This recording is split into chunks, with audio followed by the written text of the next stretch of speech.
একটি আদর্শ সমাজ নির্মাণের ক্ষেত্রে সূরা মাউনের ভূমিকা কি, আজকে আমরা এই সূরা মাউন থেকে শিক্ষা গ্রহণ করব। মানুষ হচ্ছে সামাজিক জীব। পৃথিবীর সূচনা লগ্ন থেকে শুরু করে আজ পর্যন্ত মানুষ একাকী বসবাস করতে ভালোবাসে না, মানুষ সংঘবদ্ধভাবে বসবাস করতে চায়। মানুষ সংঘবদ্ধভাবে বসবাস করতে চায়। আমরা যখন সমাজের মধ্যে বসবাস করি, সমাজের কিছু নিয়ম শৃঙ্খলা মেনে আমাদেরকে চলতে হয়। যারা এই সুন্দর নিয়ম শৃঙ্খলা মেনে চলে তাদের জীবন সুন্দর হয়, আর যারা এই সামাজিক নিয়ম মেনে চলে না তারা বিপথে চলে যায়। এর জন্য রব্বুল আলামিন মানুষের হেদায়েতের জন্য হুদাল্লিল মুত্তাকিন, মুত্তাকিন যারা, মুত্তাকিন হলো তারা যারা এই কোরআন থেকে উপদেশ গ্রহণ করে। প্রতিটি কেউ যদি কোনো মোবাইল কিনলে, কোনো একটা জিনিস কিনলে, মেডিসিন কিনলে তার ভিতরে একটা কাগজ থাকে। মোবাইল কিনলে মোবাইল এটা কীভাবে চালাতে হবে তার সাথে একটা কাগজ দেওয়া হয়। কোনো ওষুধ কিনলে ওষুধের প্যাকেটের ভিতরে একটা কাগজ দিয়ে দেওয়া হয় কিভাবে খেতে হবে, কিভাবে করতে হবে। সেভাবে আল্লাহ পাক রব্বুল আলামিন পৃথিবীর মধ্যে আমাদেরকে পাঠিয়ে এমনি ছাড়ি দেন নাই। আমরা কিভাবে চলব, আমরা কিভাবে ফিরব, কিভাবে খানা খাবো, কিভাবে ব্যবসা করব, কিভাবে জীবন পরিচালনা করব, এই সব কিছু দেখভাল করার জন্য আল্লাহ পাক রব্বুল আলামিন এই কোরআনকে দিয়ে দিয়েছেন। বড় করে বলি সুবহানাল্লাহ। তাহলে আমাদেরকে শিক্ষা গ্রহণ করতে হবে কোথায় থেকে? কোরআন থেকে। এই জন্য আজকে আমরা একটি আদর্শ সমাজ বিনির্মাণের ক্ষেত্রে সূরা মাউনের শিক্ষা কি। সূরা মাউনের মধ্যে এটি হলো পবিত্র কোরআনের 107 নম্বর সূরা। এই সূরার মধ্যে 7টি আয়াত রয়েছে, 111টি অক্ষর রয়েছে। এই সূরাটি কেউ বলেছেন মাক্কি সূরা, কেউ বলেছেন মাদানী সূরা। অধিকাংশ উলামার ক্ষেত্রে এটি হচ্ছে মাদানী সূরা। তাহলে এই সূরার মধ্যে আল্লাহ তাআলা কি বলেছেন?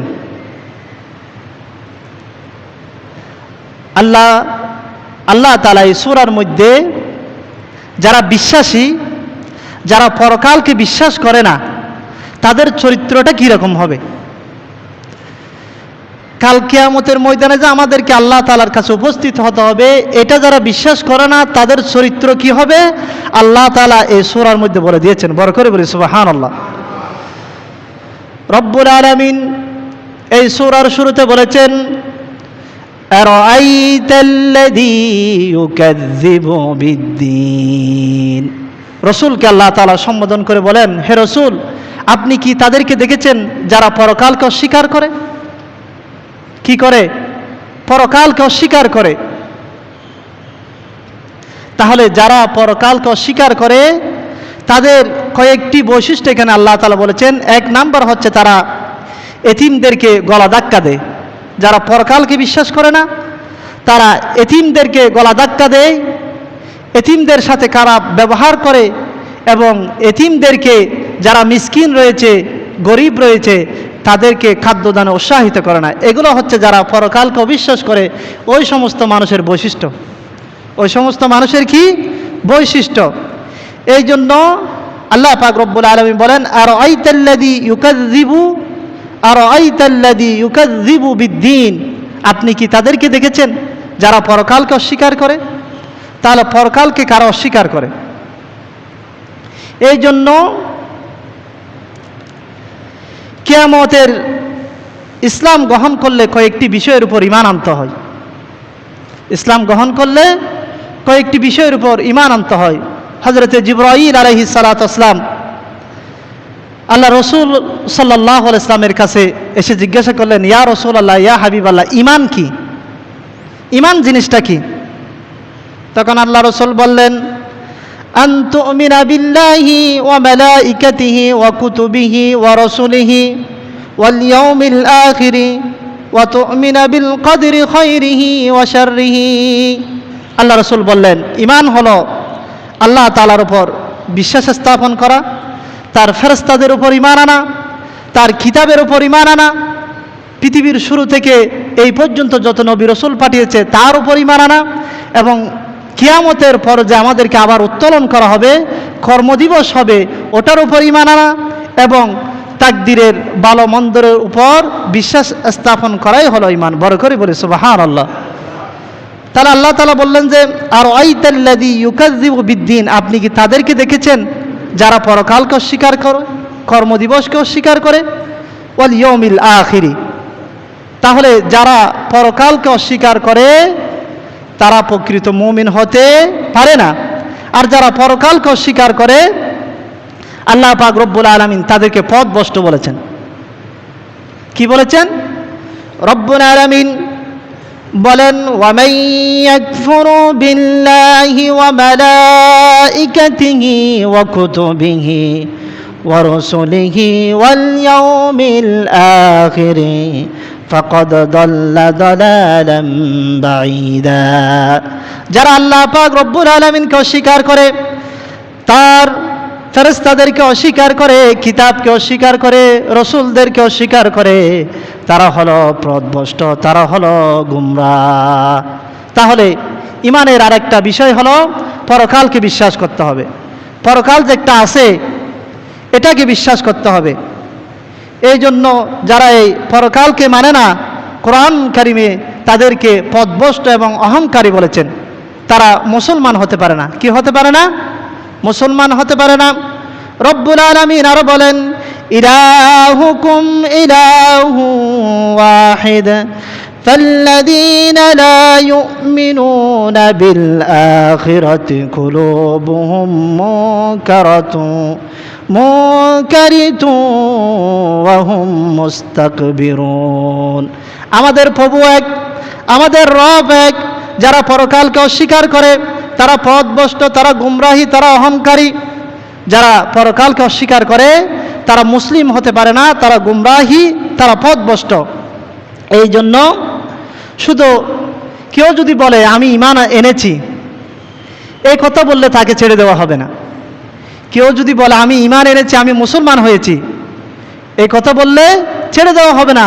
তাকে এই ঈমান আনার বহিঃপ্রকাশ হচ্ছে তাকে কাজে পরিণত করতে হবে। কিসে পরিণত করতে হবে? কাজে। কেউ বলে নিজেকে মুসলমান বলে, আমরা অনেকে বলে থাকি নিজেকে মুসলমান। আসলে কি আমরা মুসলমান? কোনো ছাত্র যদি স্কুলের মধ্যে নাম লিখিয়ে দেওয়া হয়েছে, সে বছরে 165 দিনের মধ্যে 5 দিন শুধু কি যায়, মসজিদে যায়, এখন কি তার স্কুলে যায়? এখন কি স্কুলের খাতায় তার নাম থাকবে? নাম থাকবে, কিন্তু সে ছাত্র হিসাবে পরিগণিত হবে না, তাকে রেজাল্ট দেওয়া হবে না। রেজাল্ট দেওয়া হবে?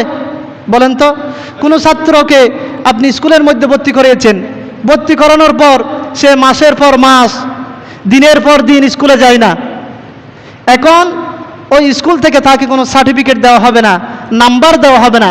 সেইভাবে যারা নিজেদেরকে মুসলমান দাবি করে অথচ নামাজ আদায় করে না, হতে পারে সেই দুনিয়ার মধ্যে মুসলমান, আল্লাহ তাআলার বালাম নামাই তার মুসলমানের কোনো নাম নেই। বড় করে বলি নাউজুবিল্লাহ। আমরা মুসলমান দাবি করতে পারি, কিন্তু আমরা মুসলমান নই। এই জন্য কাল কিয়ামতের ময়দানে মানুষকে কবর থেকে তোলানো হবে। সুম্মা ইন্নাকুম ইয়াউমাল কিয়ামাতি তুবআসুন। মানুষকে কবর থেকে তোলানো হবে। মানুষকে যখন কবর থেকে তোলানো হবে, যারা পরকালকে অস্বীকার করত, পরকালকে মানে না, তারা বলবে, তারা কি বলবে? আল্লাহ তাআলা সেটা কোরআনের মধ্যে কোট করে দিয়েছেন, وقالوا أإذا كنا عظاما ورفاتا أإنا لمبعوثون خلقا جديدا। তারা বলবে, আয় আল্লাহ তাআলা, আমরা যখন মরে যাব, আমাদের পাজরগুলা, আমাদের হাড্ডিগুলা মাটির সাথে মিশে যাবে, কে আমাদেরকে কে আবার পুনরায় জীবিত করবে? আমরা যখন মরে যাব, রাসূলুল্লাহ সাল্লাল্লাহু আলাইহি ওয়াসাল্লাম যখন মক্কার মধ্যে আসেন, মক্কার মানুষরা মনে করত যে মৃত্যুর পর আর কোনো জীবন নাই। হাজার হাজার বছর ধরে তারা এই চিন্তাটা লালন করে আসতেছিল। মৃত্যুর পর আবার কিসের পুনরুত্থান হবে, কিসের ফয়সালা হবে, কিসের বিচার হবে, এগুলো তারা মানত না। তো তারা বলতো, ক্বালু আইযা কুন্না আইজামান, আমরা যখন মারা যাব আমাদের হাড্ডিগুলা, আমাদের গোশতগুলা মাটির সাথে বিলীন হয়ে যাবে, কিভাবে আমাদেরকে আবার সৃষ্টি করবে? তার উত্তরে রব্বুল আলামিন বলেন, কুল কুনু হিজারাতান আও হাদিদা।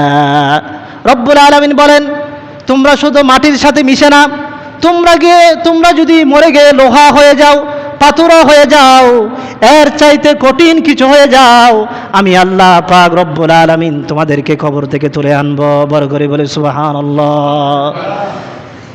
তারা বলতেছে, আমরা আমাদের হাড্ডিগুলা, আমাদের পাঁজরগুলা মাটির সাথে মিশে যাবে, কিভাবে আল্লাহ তাআলা আমাদেরকে আবার বের করে আনবেন?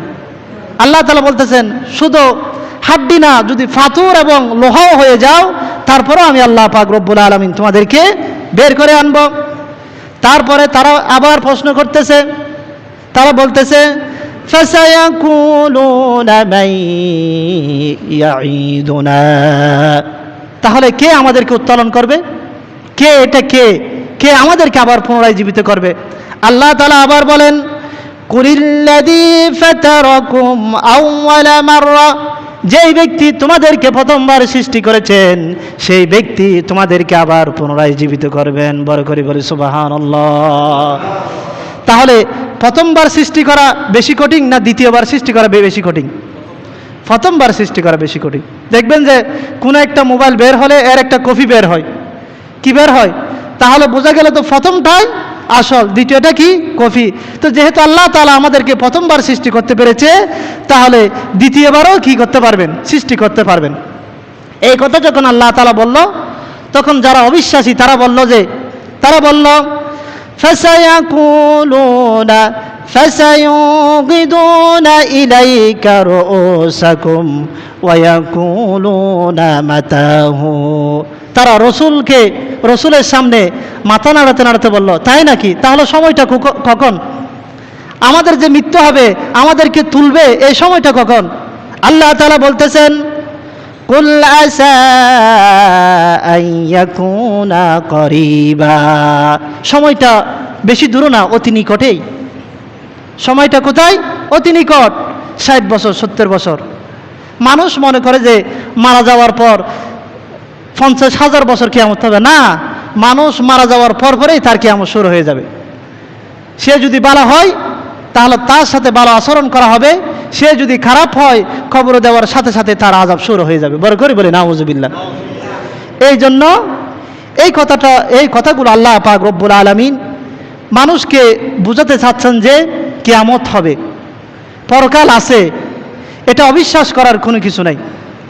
তাহলে যারা এই পরকালকে অবিশ্বাস করে তাদের কয়েকটা বৈশিষ্ট্যের কথা আল্লাহ তাআলা এই সূরার মধ্যে বলেছেন। এক নাম্বার হলো ফাযালিকাল্লাযী ইয়াদউল ইয়াতীম। যারা পরকালকে অবিশ্বাস করে তাদের প্রথম বৈশিষ্ট্য হলো তারা এতিমদের সাথে দুর্ব্যবহার করে, রুড ব্যবহার করে, খারাপ ব্যবহার করে। এতিমদের সাথে কি করা যাবে না? খারাপ ব্যবহার করা যাবে না। এতিমদের সাথে যদি আপনি খারাপ ব্যবহার করেন, আল্লাহ পাক রব্বুল আলামিন আপনার রিজিককে সংকুচিত করে দিবেন। কি করে দিবেন? যারা এতিমের দায়িত্ব রয়েছেন, অনেকে আছে, দেখা যায় যে আমাদের সমাজের মধ্যে 2-3 ভাই রয়েছে, যে ভাইটার কাছে একটু টাকা বেশি, দেখবেন যে ওই ভাইয়ের সন্তানটা আদর একটু বেশি পায়। ফুফি চাচি আরো কত কিছু উপহার দেয়, কত আদর করে। যে ভাই এর কাছে টাকা নাই, পয়সা নাই, দেখবেন যে তার ছেলেগুলা নিগৃহীত, অবহেলিত। এই জন্য আল্লাহ পাক রব্বুল আলামিন বলেন, ফাযালিকাল্লাযী ইয়াদউল ইয়াতীম। তোমরা এতিমদের সাথে খারাপ ব্যবহার করো না। এতিমদের সাথে কি ব্যবহার করো? খারাপ ব্যবহার করো না। তোমরা যদি এতিমদের সাথে খারাপ ব্যবহার করো, আল্লাহ পাক রব্বুল আলামিন তোমাদের রিজিকের মধ্যে কি করে দিবেন? সংকুচিত করে দিবেন।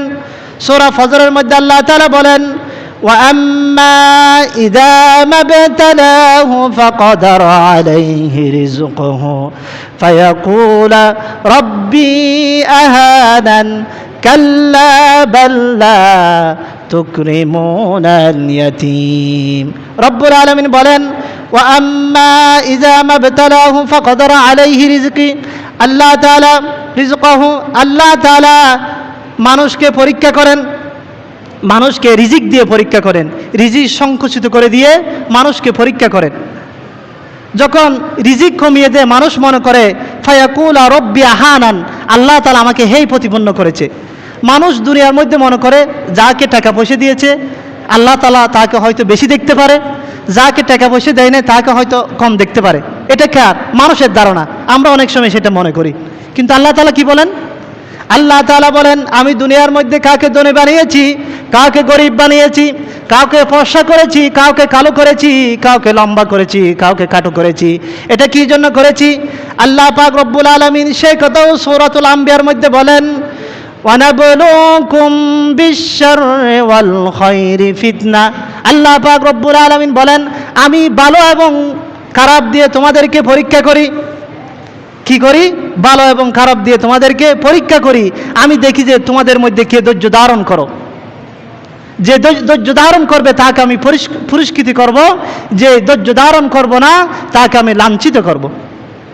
এই জন্য টাকা পয়সা ধন সম্পদ এগুলো দুনিয়ার মাপকাঠি না। যার থেকে টাকা আছে সে তার থেকেও খবরে যেতে হবে, যার থেকে টাকা নেই তার থেকেও খবরে যেতে হবে, ঠিক কিনা?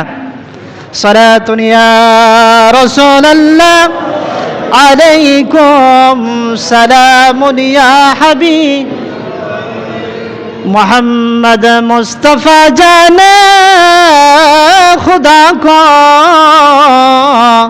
खुदा जाने मोहम्मद मुस्तफ़ा को सलातुन या रसूल अल्लाह सलामुन या হাবিবাল্লাহ আলাইকুম। তাহলে এই জন্য আল্লাহ পাক রব্বুল আলামিন বলেন তাহলে তোমাদেরকে আমি সংকুচিত করে কি জন্য? কাল্লা কাল্লা বাল্লা তুকরিমুনাল ইয়াতীম, তোমরা এতিমদের সাথে খারাপ আচরণ করো না, তাদের সাথে সুন্দর সুন্দর আচরণ করো এবং তাদের সম্পদ তাদেরকে বুঝিয়ে দাও। অনেক সময় দেখা যায় যে আরবের মধ্যে কি করত, যখন কোনো কেউ মারা যেত তার চাচারা ভাইয়েরা ওই ভাইয়ের সম্পদগুলো তারা গ্রহণ করত। তাদের ওই ভাইফুতের সম্পদগুলো নিজের সম্পদ মনে করে তারা খেয়ে ফেলত। এই জন্য আল্লাহ পাক রব্বুল আলামিন কোরআন নাজিল করে দিয়েছেন সূরাতুন নিসার 2 নম্বর আয়াত ওয়াআতুল ইয়াতামা আমওয়ালাহুম ওয়ালা তাতাবাদদালুল খাবিসা বিত-তাইয়্যিব ওয়ালা তাকুলু আমওয়ালাহুম ইলা আমওয়ালিকুম ইন্নাহু কানা হুবান কাবীরা। আল্লাহ পাক রব্বুল আলামিন বলেন তোমরা এতিমদের সম্পদ দিয়ে দাও, এতিমদের সম্পদ আর তোমাদের সম্পদ মিশ্রিত করে তোমরা এগুলো গ্রহণ করো না, এগুলো খেও না। অনেক সময় আছে বাইফুতের সম্পদগুলা চাচা কি করে ফেলে নিজের সম্পদের সাথে মিলিয়ে ওই সম্পদগুলা তারা গ্রহণ করে। আল্লাহ পাক রব্বুল আলামিন বলেন ইন্নাহু কানা হুবান কাবীরা, এটা হলো বড় পাপ, এটা হলো বড় গুনাহ। বাইফুতের সম্পদ নিজের সম্পদ মনে করে গ্রহণ করা এটা বড় গুনাহ। কিরকম গুনাহ? রব্বুল আলামিন বলেন যদি তোমরা ওই সমস্ত সম্পদগুলো খাও তাহলে কি হবে? সূরাতুন নিসার 10 নম্বর আয়াত আল্লাহ তাআলা বলেছেন ইন্নাল্লাযীনা ইয়াকুলুনা আমওয়ালাল ইয়াতামা যুলমা ইন্নামা ইয়াকুলুনা বুতুনিহিম নারা ওয়াসায়াসলাউনা সাঈরা। ইন্নাল্লাযীনা ইয়াকুলুনা, যারা জুলুম করে অত্যাচার করে এতিমদের সম্পদ গ্রহণ করে এতিমদের সম্পদ গ্রাস করে তারা মূলত এই সম্পদ খায় না, তারা আগুন খায়। কি খায়? আল্লাহ পাক রব্বুল আলামিন তারা বলেন তারা আগুন খায়, তারা আগুন দিয়ে তাদের পেটকে ভর্তি করে ওয়াসায়াসলাউনা সাঈরা, শীঘ্রই ওই পেট জাহান্নামের আগুনের মধ্যে প্রজ্বলিত হবে। বড় করে বলি নাউযুবিল্লাহ। তারা মনে করে যে তারা দুনিয়ার মধ্যে ওই সম্পদগুলো গ্রহণ করতেছে, মূলত তারা এগুলো আগুন গ্রহণ করতেছে। কে বলতেছে?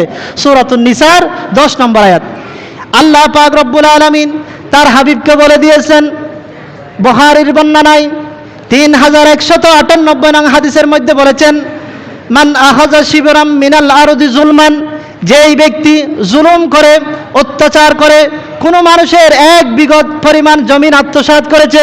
কথাটা খেয়াল করুন, আল্লাহর হাবিব বলেছেন মান আখাযা শিবরাম মিনাল আরদি জুলমান, যে ব্যক্তি জুলুম করে, অত্যাচার করে, প্রভাব খাটিয়ে, চাঁদাবাজি করে, নিজেকে বড় মনে করে কোনো মানুষের 1 বিঘত পরিমাণ জায়গা আত্মসাৎ করেছে, ফাইন্নাহু ইয়াতাওয়াকুহু ইয়াওমাল কিয়ামাতি সাবআ আরদিন, কাল কিয়ামতের ময়দানে 7 আসমান 7 জমিন পরিমাণ শিকল তার গলার মধ্যে বেড়ি পরিয়ে দেওয়া হবে। বড় করে বলি নাউজুবিল্লাহ। দুনিয়ার মধ্যে 1 বিঘত পরিমাণ সম্পদ আপনি কি করেছেন? জুলুম করে আদায় করে নিয়েছেন। হয়তো সে আপনার থেকে একটু গায়ের দিক দিয়ে, শক্তির দিক দিয়ে, টাকা পয়সার দিক দিয়ে একটু নিচু, আপনার প্রভাবপত্তি দিয়ে আপনি তাকে ঘায়েল করেছেন, কিন্তু কাল কিয়ামতের ময়দানে 7 জমিন পরিমাণ শিকল আপনার গলার মধ্যে বেড়ি পরিয়ে দেওয়া হবে। তাহলে এর দুনিয়ার জীবন কিসের জীবন? এরপর আল্লাহ তাআলা বলতেছেন যে আরেকটা জীবন আছে, সেই জীবনকে তোমরা কি করো? ভয় করো। এই জন্য এতিমদের সাথে সুন্দর ব্যবহার করতে হবে, সুন্দর আচরণ করতে হবে। আর যদি সুন্দর আচরণ করি তাহলে কি হবে? সেই কথা আল্লাহর হাবিব বলেছেন বুখারীর বর্ণনায় 6005 নম্বর হাদিস, আনা ওয়াকাফিলুল ইয়াতীম, যেই ব্যক্তি এতিমদের রক্ষণাবেক্ষণ করবে, দেখাশোনা করবে, ফিল জান্নাতি হাকাজা, সেই ব্যক্তি জান্নাতের মধ্যে আমার সাথে বসবাস করবে। বড় করে বলে সুবহানাল্লাহ। তাহলে এতিমদের সাথে সুন্দর আচরণ করলে, তাদের সাথে যদি ভালো ব্যবহার করলে, তাদের সাথে জান্নাত হবে কার? রাসূলের। আরেকটি হাদিসের মধ্যে এসেছে বুখারীর 6006 নম্বর হাদিস, আসসাই আলাল মারাতি ওয়াল মিসকিন কাল মুজাহিদি ফি সাবিলিল্লাহ, যেই ব্যক্তি কোনো বিধবা নারী এবং কোনো মিসকিনকে, বিধবা নারী এবং মিসকিনকে তার দেখাশোনা করবে, রক্ষণাবেক্ষণ করবে, আল্লাহ তাআলার রাস্তায় জিহাদ করলে যে সওয়াব, তার ওই পরিমাণ সওয়াব তার আমলনামায় আল্লাহ পাক রব্বুল আলামিন লিপিবদ্ধ করে দিবেন। বড় করে বলি সুবহানাল্লাহ। জিহাদের ময়দানে কেউ যদি জিহাদ করে যে পরিমাণ সওয়াব হয়, কোনো এতিম সন্তানের দায়ভার নিলে, কোনো বিধবা নারীর দায়ভার নিলে, এখন আমাদের সমাজে মানে বিয়েটা এমন অবস্থা হয়ে গেছে যে একটার পর যদি 2টা বিয়ে করলে এর চাইতে মনে হয় জালিমার মানে কি সমাজের মধ্যে নেই, এমন একটা ব্যবস্থা হয়ে গেছে। 2 বিবাহকে মানুষ এখন সমাজের মধ্যে ঘৃণা হিসেবে নিয়েছে। যেহেতু বিধানটা দিয়েছে কে? আল্লাহ তাআলা। মানুষ এটাকে এমনভাবে নিয়ে গিয়েছে, এটা ঠিক না। যার থেকে সামর্থ্য রয়েছে তাকে আল্লাহ তাআলা 4টা পর্যন্ত বিয়ে করার কি দিয়েছেন? অনুমতি দিয়েছেন। এটা মানুষকে এমন পর্যায়ে নিয়ে গেছে, আপনাদের যাদের সামর্থ্য রয়েছে, অনেক বিধবা মহিলা রয়েছে, আপনারা চাইলে তাদেরকে বিবাহ করতে পারেন। বিবাহ করলে কি হবে? কিন্তু আমাদের সমাজে এখন এটা কাউন্ট করে না। এখন কারো যদি 2 বউ থাকলে এমন করে যে বহুত বড় জার্গো। কি আমাদের বাপ দাদার দিকে তাকালে, আমার দাদা করেছে 2টা, আমার বড় আব্বা করেছে 3টা, আমার মেজো আব্বা করেছে 3টা, শুধু আমার আব্বা করেছে 1টা। মানে এদের পূর্বপুরুষ দিকে যদি আমরা তাকাই তাহলে 2টা 3টা এগুলো স্বাভাবিক ছিল, কিন্তু আমাদের যুগে এসে এটা এখন মানে কি এক প্রকার দোষের হয়ে গেছে। কিন্তু বিষয়টা এরকম না, বিষয়টা এরকম হওয়ার কথা ছিল না। এই জন্য আল্লাহর হাবিব সাল্লাল্লাহু আলাইহি ওয়াসাল্লাম বলেছেন, কেউ যদি কোনো বিধবার নারীর দায়িত্ব নেয়, কোনো মিসকিন ব্যক্তির দায়িত্ব নেয়, তাহলে তার ওই জিহাদের ময়দানে জিহাদ করলে যে সওয়াব, তার আমলনামায় সেই পরিমাণ সওয়াব দিয়ে দেওয়া হয়। এটা ছাড়াও আল্লাহ রাসূল বলেছেন, আও কাল্লাযী ইয়াসুমুন নাহারা ওয়া ইয়াকুমুল লাইল, কোনো ব্যক্তি যদি দিনের মধ্যে রোজা রাখে, সারা রাত যদি ইবাদত করে, যে পরিমাণ সওয়াব হয়, ওই ব্যক্তির আমলনামায় সেই পরিমাণ সওয়াব দিয়ে দেওয়া হয়। বড় করে বলি সুবহানাল্লাহ।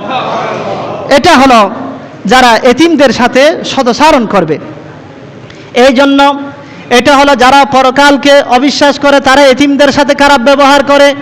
2 নম্বর তাদের বৈশিষ্ট্য হলো যারা, তাদের সম্পর্কে আল্লাহ পাক রব্বুল আলামিন বলেন, ওয়ালা ইয়াহুদ্দু আলা তাআমিল মিসকিন, যারা পরকালকে অবিশ্বাস করে তারা 2 নম্বর বৈশিষ্ট্য হলো তারা মিসকিনদেরকে খাদ্য দেয় না, খাদ্য দিতে উৎসাহিত করে না। আল্লাহ পাক রব্বুল আলামিন সূরা ফজরের মধ্যে আরো বলেন, ওয়ালা তাহাদ্দুনা আলা তাআমিল মিসকিন। কিছু মানুষ আছে মিসকিন তো খাবার দেয় না, কিন্তু কেউ যদি দেয় সেখানেও বাধা দেয়। ওই সমস্ত মানুষগুলো আসলে তারা পরকালকে বিশ্বাস করে না, পরকালের ভয় তাদের মধ্যে নেই। পরকালের ভয় যদি তাদের মধ্যে থাকতো তাহলে তারা এই মিসকিন অসহায় এদের সাথে খারাপ ব্যবহার করতে পারতো না। এই জন্য কিছু, এই যে আল্লাহ তাআলা আপনাকে সম্পদ দিয়েছে, এই সম্পদের একটা কিন্তু অংশ গরিব মিসকিনদের হক রয়েছে, এটা কি আপনি মানেন? আল্লাহ পাক রব্বুল আলামিন নিজে বলতেছেন সূরাতুজ জারিয়াতের মধ্যে 19 নং আয়াতের মধ্যে বলেন, ওয়াফি আমওয়ালিহিম হাক্কুন লিস-সাইলি ওয়াল মাহরুম। আল্লাহ পাক রব্বুল আলামিন বলেন, তোমাকে আমি যেই সম্পদ দিয়েছি, অর্থ দিয়েছি, টাকা দিয়েছি, পয়সা দিয়েছি, ওই টাকার মধ্যে, সম্পদের মধ্যে গরিবদের একটা হক রয়েছে কিনা? আপনি মনে করেন আপনি আপনার সব টাকা আপনার ক্ষমতা দিয়ে, আপনার যোগ্যতা দিয়ে কামিয়েছেন, না, এটা যদি আল্লাহ তাআলা না চাইলে আপনি পারতেন না। সেজন্য আল্লাহ পাক রব্বুল আলামিন বলেন, আপনি মানুষকে খাওয়ান। মানুষকে খাওয়ার কথা আছে কি নাই কোরআন হাদিসে? আল্লাহর হাবিব বলেন, এক সাহাবা জিজ্ঞাসা করলেন, সহিহ বুখারীর 12 নম্বর হাদিস, ইয়া রাসূলুল্লাহ, ইয়া হাবিবাল্লাহ, ইসলামের মধ্যে কোন কাজটি উত্তম? ইসলামের মধ্যে কোন কাজটি উত্তম? আল্লাহর হাবিব বলেন, আইয়ুল ইসলামু খায়রুন, ইসলামের মধ্যে কোন কাজটি উত্তম? রাসূলুল্লাহ সাল্লাল্লাহু আলাইহি ওয়াসাল্লাম বলেন, তুতঈমুত তুআম, তুমি মানুষকে খাদ্য খাওয়াও। বড় করে বলি সুবহানাল্লাহ। মানুষকে কি খাওয়াও? খাদ্য খাওয়াও। ওয়া তাকরাউস সালাম, ওয়া তাকরাউস সালামা আলা মান আরাফতা ওয়া মান লাম তা'রাফ, তুমি যাকে চিনো না তাকে সালাম দাও। বড় করে বলি সুবহানাল্লাহ। এখন এই হাদিসের আমলটা আমাদের থেকে উঠে গিয়েছে। আমরা এখন যাকে চিনি তাকে সালাম দিই, যাকে চিনি না তাকে সালাম দিই না। কিন্তু হাদিস শরীফের মধ্যে বলা হয়েছে, আলা মান আরাফতা ওয়া মান লাম তা'রিফ, তুমি যাকে চিনো না সালামের প্রসার ঘটাও। এটা হলো ইসলামের মধ্যে উত্তম কাজ। বড় করে বলি সুবহানাল্লাহ। 1 নম্বর হলো মানুষকে সামর্থ্য থাকলে খানা খাওয়াও। 2 নম্বর যাকে চিনো না তাকে কি করো? তাকে সালাম দাও। এই জন্য কারা সৎ কর্মশীল বান্দা তাদের একটা লিস্ট আল্লাহ তাআলা দিয়েছেন। রব্বুল আলামিন সৎ কর্মশীল বান্দাদের পরিচয় দিচ্ছেন সূরাতুল ইনসানের মধ্যে 76 নম্বর সূরা 8 নম্বর আয়াতের মধ্যে বলেন, وَيُطْعِمُونَ الطَّعَامَ عَلَى حُبِّهِ مِسْكِينًا وَيَتِيمًا وَيَسِيرًا। যারা আল্লাহ পাক রব্বুল আলামিনকে ভালোবেসে গরিব, মিসকিন, এতিমদেরকে, বন্দীদেরকে খাওয়ায়, খাদ্য দান করে। তারা কি জন্য খাদ্য দান করে? কিছু মানুষ আছে দেখবেন যে সমাজের মধ্যে তেমন টাকা পয়সা নেই, কিন্তু মিসকিনদেরকে, গরিবদেরকে সে খাওয়াতে আগ্রহ। সেজন্য কি জন্য খাওয়াই? আল্লাহ পাক রব্বুল আলামিন সে কথাও কোরআনের মধ্যে তুলে দিয়েছেন। রব্বুল আলামিন বলেন, ইন্নামা নুতঈমুকুম লিওয়াজহিল্লাহি লা নুরিদু মিনকুম জাযাআন ওয়ালা শুকুরা। সমাজের মধ্যে কিছু মানুষ রয়েছে, নিজের হাজত রয়েছে, নিজের প্রয়োজন রয়েছে, তারপরও মানুষকে খাওয়াতে চায়, মানুষকে দিতে চায়। তারা বলেন, আমরা এই জন্য শুধু দিই একমাত্র আল্লাহ তাআলাকে রাজি খুশি করার জন্য। মিসকিনদেরকে খাদ্য খাওয়াই, গরিবদেরকে খাদ্য খাওয়াই, তাদের কাছ থেকে কোনো কিছু বিনিময় আশা করি না, তাদের কাছ থেকে কৃতজ্ঞতাও আশা করি না। আছে কিনা এরকম কিছু মানুষ? গরিবদেরকে, মিসকিনদেরকে খাওয়াই, তাদের কি কিছু আসার জন্য খাওয়াই, না শুধু আল্লাহকে রাজি খুশি করার জন্য খাওয়াই? আর তারা বলেন, ইন্নামা নুতঈমুকুম লিওয়াজহিল্লাহ, শুধু আল্লাহ তাআলাকে রাজি খুশি করার জন্যই তারা এই কাজগুলো করে থাকে। তাহলে সম্মানিত হাজিরিন, তাহলে আমরা এখান থেকে বুঝলাম যে আল্লাহ রাসূল সাল্লাল্লাহু আলাইহি ওয়াসাল্লাম সহিহ বুখারীর 6023 নম্বর হাদিসের মধ্যে বলেছেন, ইত্তাকুন নার ওয়ালাউ বিশিক্কিত তামার, তোমরা একটি খেজুর দিয়ে হলো জাহান্নামের আগুন থেকে বাঁচো। একটি খেজুর হলো মানুষকে দিয়ে জাহান্নামের আগুন থেকে বাঁচো।